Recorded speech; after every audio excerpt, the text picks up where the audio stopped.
رب العالمین والصلاة والسلام علی سید المرسلین وعلی آلہ واصحابہ واتباعہ اجمعین اما بعد۔ میری حاضری کا اصل مقصد تو حضرت مولانا سلمان ندوی صاحب مدظلہ کی ملاقات اور تبادلہ خیالات ہے، اور حسن اتفاق سے آپ سے دوستوں سے بھی ملاقات ہو گئی ہے۔ اللہ پاک ہمارا مل بیٹھنا قبول فرمائے اور کچھ مقصد کی بات کہنے سننے کی توفیق عطا فرمائیں۔ تعلیم کے حوالے سے حضرت مولانا سلمان صاحب آپ سے تفصیل سے گفتگو فرمائیں گے مختلف پہلوؤں پر۔ میں صرف ایک پہلو پر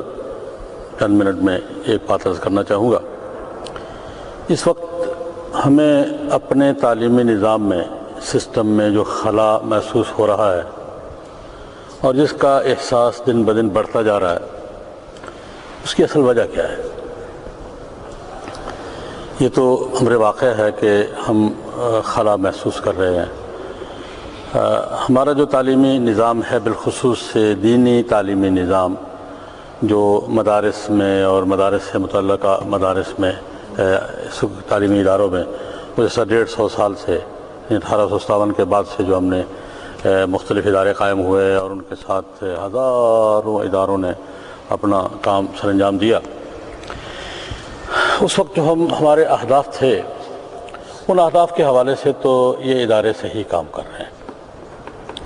میں اس بات کے لیے اس وقت جو ہمارے اہداف طے تھے،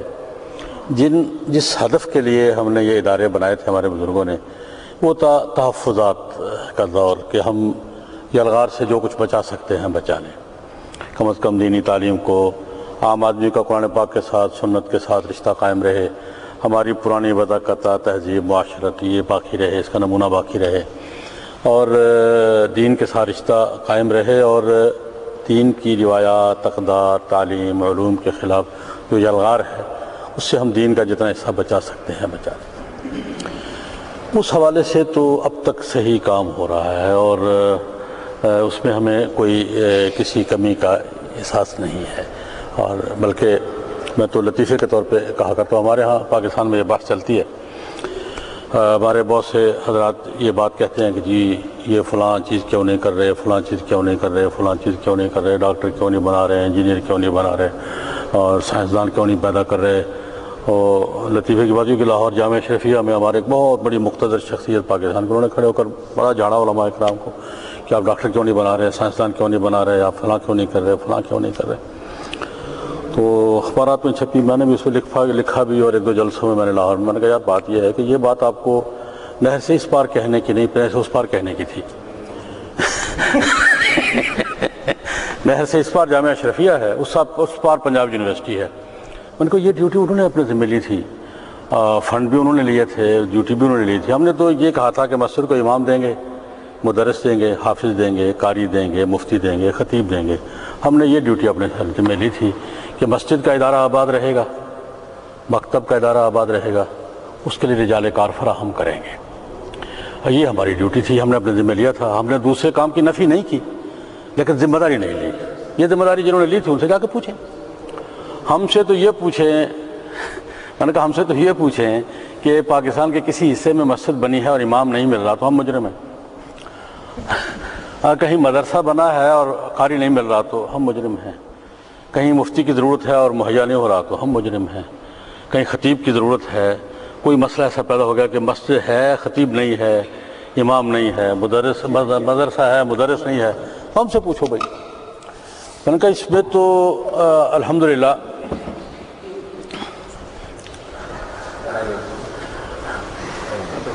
اس میں تو ہم الحمدللہ نہ صرف یہ خود کفیل ہیں بلکہ بہت بڑے ایکسپورٹر ہیں ہم۔ دنیا کے کسی کونے میں چلے جائیں آپ، آسٹریلیا میں، افریقہ میں، امریکہ میں، یورپ میں، وسطی ایشیا میں، کہیں چلے جائیں آپ کو پاکستان، ہندوستان، بنگلہ دیش کے کسی نہ کسی مدرسے کا امام ملے گا۔ ہم تو بہت بڑے ایکسپورٹر ہیں اس کے، دنیا بھر میں ہم ایکسپورٹ کرتے ہیں، امام بھی ایکسپورٹ کرتے ہیں، حافظ کرتے ہیں، قاری کرتے ہیں، خطیب کرتے ہیں۔ تو جو اصل ہدف ہم نے اس وقت طے کیا تھا اس کے حوالے سے تو ہم الحمدللہ اس میں تو کوئی خلا نہیں ہے۔ اصل الجھن کہاں ہوئی ہے کہ جو دنیا سمٹ رہی ہے اور گلوبل ماحول پیدا ہو رہا ہے، اس کے جو تقاضے ہیں عالمی سطح پر دین کی دعوت کے جو تقاضے ہیں اور دوسری قوموں کے ساتھ جو ڈائلاگ کے تقاضے ہیں، مذاکرات کے تقاضے ہیں، گفتگو کے تقاضے ہیں اور دین کی دعوت لوگوں تک پہنچانے کے، اس کے ساتھ ہم ایڈجسٹ نہیں ہو پا رہے۔ اس کی ضروریات، اس میں آپ سوچ کی کمی کہہ لیں، وسائل کی کمی کہہ لیں، پلاننگ کی کمی کہہ لیں، یا اہداف ابھی تک ہمارے ذہنوں میں واضح نہیں ہے وہ کمی کہہ لیں، لیکن ہمارا اصل خلا یہاں ہے کہ لوکل سطح پر تو ہم اپنا کام کر رہے ہیں، لوکل ضروریات بھی ہم پوری کر رہے ہیں، لیکن دنیا اب لوکل سطح سے یا ملکوں کی سطح سے گلوبل رخ پہ تقریباً جا رہی ہے، اور وہ تقاضے جو ہمارے ذمہ آئے ہیں وہ ہم پورے نہیں کر پا رہے، اور اصل میں اس خلا کو پر کرنے کی ضرورت ہے۔ وہ زبان کے حوالے سے بھی ہے، وہ اسلوب کے حوالے سے بھی ہے، وہ آج کے وسائل کے حوالے سے بھی ہے، ابلاغ اور دعوت اور تعلیم کو جو جدید ذرائع ہیں ان کے حوالے سے بھی ہے۔ اس میں بعض جگہ وسائل حاصل کرنے کا مسئلہ پیش آئے گا، بعض جگہ وسائل کے جواز عدم جواز کی بات بھی چل پڑے گی، لیکن یہ سارے مسائل ہمارے حل کرنے کے ہیں۔ تو میں صرف اتنی بات یعنی بطور تمہید کے، باقی بات حضرت مولانا فرمائیں گے، میں مولانا کے لیے تمہید بولتے ہوئے کہ اصل مسئلہ ہمارا یہ ہے کہ ہم آج کے عالمی ماحول سے ایڈجسٹ نہیں ہو پا رہے، اور اس کے تقاضے جو ہیں وہ ہم پورے نہیں کر سکے۔ جو ہماری ذمہ داری ہے وہ کوئی اور نہیں کرے گا، ہم ہی کو کرنے ہوں گے۔ مثلا میں اس پر ایک بات تو یہ عرض کروں گا کہ میں اکثر دوستوں سے عرض کیا کرتا ہوں، علماء کرام سے عرض کیا کرتا ہوں کہ ہمارا جو مثلا دنیا سے گفتگو کا اسلوب ہے، ہم ابھی تک، میں صرف ایک یعنی توجہ دلانے کے لیے مسئلے کی بات کر رہا ہوں کہ ہمارا ابھی تک لوگوں سے گفتگو کا اسلوب پرانا ہے، مناظرے کا ہے، اور یہ دور اب نہیں رہا۔ ہم اپنے طلباء کو مناظرہ سکھاتے ہیں، مناظرے کا دور نہیں ہے، یہ بریفنگ کا دور ہے، وہ اسلوب بدل گیا ہے۔ ہم اپنے جو ہمارے ماحول میں آج کی ضرورت یہ ہے کہ جتنی سادہ بات آپ کر سکیں گے، جتنے فطری لہجے میں آپ بات کر سکیں گے، یہ ہم اپنے طلباء کو نہیں سکھا رہے۔ میں جو کمی محسوس کرتا ہوں اپنے حلقے میں، ہمارا جو طالب علم فارغ ہوتا ہے، دینی مدرسے سے فاضل ہو کر باہر جاتا ہے، تو وہ ایک امام تو صحیح ہوتا ہے، اور مدرس بھی قرآن پاک کا اپنے ماحول سے داعی نہیں ہوتا، اور کمیونٹی رہنما جسے کہتے ہیں وہ نہیں ہوتا۔ اس گرد کے ماحول سے اسے شناسائی نہیں ہوتی، واقفیت نہیں ہوتی،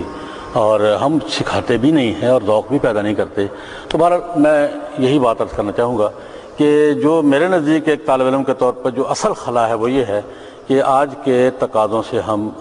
آہنگی نہیں پیدا کر رہے، اور ہمارے ذہن میں یہ بات بسی ہوئی ہے کہ ہمارے بزرگوں نے یہ طریقہ اختیار کیا تھا، ہم اس طریقے پہ ڈٹے ہوئے ہیں۔ حالانکہ بزرگوں نے ایک تو تھا طریقہ اختیار کیا تھا، یہ مثلا نصاب بنایا تھا یا سسٹم بنایا تھا، لیکن بزرگوں کی ایک سنت یہ بھی تھی کہ انہوں نے پہلے بزرگوں سے کے دائرے میں رہ کر انہوں نے بھی نیا ایک نصاب اور ایک نیا،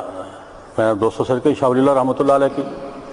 کہتے ہیں کہ شاہ صاحب نے تجدید کی ہے، ٹھیک ہے، تو شاہ صاحب کی تجدید کا یہ پہلو سب پہلا ہے کہ انہوں نے پہلے ذخیرے پر قناعت نہیں کی، اس کو آگے بڑھایا ہے۔ یہ پہلو بھی قابل توجہ ہے، اور آج کے اہل علم کو آج کے حالات کا سامنے رکھتے ہوئے آج جدید مسائل ہیں۔ میں ایک مثال دوں گا، میں ہمارے، بلکہ آپ حضرات زیادہ واقف ہوں گے ان سے، ہمارے دوست ہیں ڈاکٹر فرحان نظامی، انہوں نے اپنا ایک واقعہ سنا ہے، میں یہاں وہ ذکر کرنا چاہوں گا۔ ڈاکٹر فرحان نظامی لکھنؤ کے ہیں اور ہمارے بر صغیر کے ممتاز دانشوروں میں ہیں، آکسفورڈ میں ان کا سینٹر ہے، حضرت مولانا عالمیہ رحمۃ اللہ علیہ کی سرپرستی میں سینٹر تھا۔ ڈاکٹر صاحب نے بڑا دلچسپ واقعہ سنایا ہمیں۔ ڈاکٹر صاحب کہنے لگے کہ مجھے ایک دفعہ کسی یونیورسٹی کی طرف سے لیکچر کی دعوت ملی کہ سود پر اسلام کا موقف کیا ہے، کہ ان کا کہ آپ لیکچر دیں اور ہم بتائیں کہ سود کے بارے میں اسلام کا موقف کیا ہے۔ مغرب یونیورسٹی تھی۔ اب وہاں ڈاکٹر صاحب کہتے ہیں کہ میں ایک دن سوچتا رہا کہ میں نے کیا کہنا ہے۔ اس کا ایک تو روایتی طریقہ ہے کہ اب اسلام کا موقف بیان کرنے کے لیے ہمیں سب سے پہلے قرآن پاک کی آیات کا حوالہ دینا ہوگا، پھر احادیث پیش کرنا ہوں گی، پھر صحابہ اکرام کے اقوال آئیں گے، پھر ائمہ اربعہ اور یہ حنفی فقی مذہب یہ کہتا ہے، مالکی یہ کہتا ہے، پھر ذرا ذرا غزالی تک آ جائیں گے، پھر رشد کی بات کر دیں گے، شاہ ولی اللہ کی بات کر دیں گے، حوالے دے کر یہ ہمارے ائمہ یہ کہتے ہیں، صحابہ کرام یہ کہتے ہیں، قرآن یہ کہتا ہے، یہ ہمارا موقف ہے۔ ایک تو طریقہ یہ تھا سکتے، میں نے سوچا ایک تو جو روایتی طریقہ وہ یہ ہے، کہتے میں تو اپنے آپ کو تسلی دے لوں گا کہ میں نے موقف بیان کر دیا ہے، لیکن یہ نہیں سمجھ پائیں گے کہ میں کیا کہہ رہا ہوں، میں اپنا میسج نہیں کنوے کر سکوں گا، موقف بھی ہم بیان کر دوں گا، میسج کنوے نہیں ہوگا، ان کی فریکوینسی اور ہے، میں کسی اور فریکوینسی سے بات کر رہا ہوں گا۔ ڈاکٹر صاحب کہتے ہیں میں نے سوچا، میں نے ایک نئی تکنیک اختیار کی، میں نے یہ اسٹڈی کیا کہ آج کی جو جدید معیشت کے جدید ماہرین ہیں، آج کے جو آج کی جدید ترین تحقیق ہے سود پر، کہ سود نے معیشت میں کیا کیا نقصانات کیے، عالمی معیشت میں، لوکل معیشت میں سود کے نقصانات کا پہلو زیادہ ہے یا فوائد کا پہلو زیادہ ہے، اور اس پر تو آج کے ماہرین معیشت متفق ہے کہ سود میں نقصانات اسمہما اکبر من نفعہما، آج اس پہ متفق ہیں سارے کہ سود کا نقصان سود کے نفع سے، نفع محدود ہے،